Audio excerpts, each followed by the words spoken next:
Samantala, nasabat ang tinatayang 200,000 pisong halaga ng pinatuyong dahon ng marijuana sa ikinasang buy-bust operation sa Barangay Digato, Marilao, Bulacan. Yan ang balitang hatid ni Chairwoman Mildred Tawagon.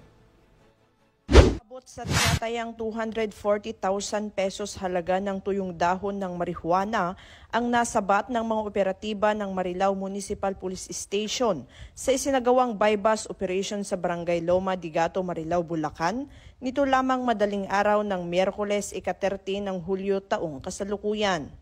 Kinilala ni Police Lieutenant Colonel Jordan G. Santiago, hepe ng Marilao Municipal Police Station, ang naarestong sospek na si alias Jen, 26 anyos at residente ng naturang barangay.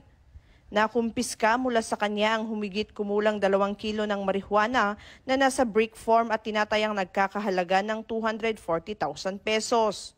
Bukod dito, patuloy din ang isinasagawang follow-up operation para maaresto ang isa pang sospek na si alias JC, 28 anyos at residente ng Maykawayan City, Bulacan, kaugnay ng naturang kaso.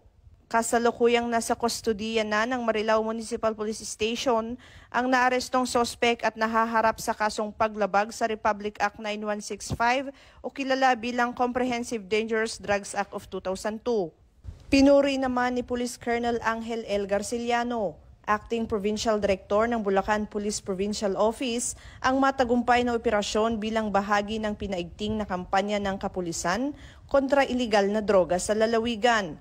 Patuloy na mananatiling nakatutok at masigasig ang Bulacan PNP sa kanilang mandato na labanan ang paglaganap ng ipinagbabawal na gamot upang matiyak ang kaligtasan at kaayusan ng buong komunidad. Mula dito sa Bulacan Police Provincial Office, ako ang inyong PNN Correspondent, Patrolwoman Mildred A. Tawagon, alagad ng batas, tagataguyod ng Balitang Pulis.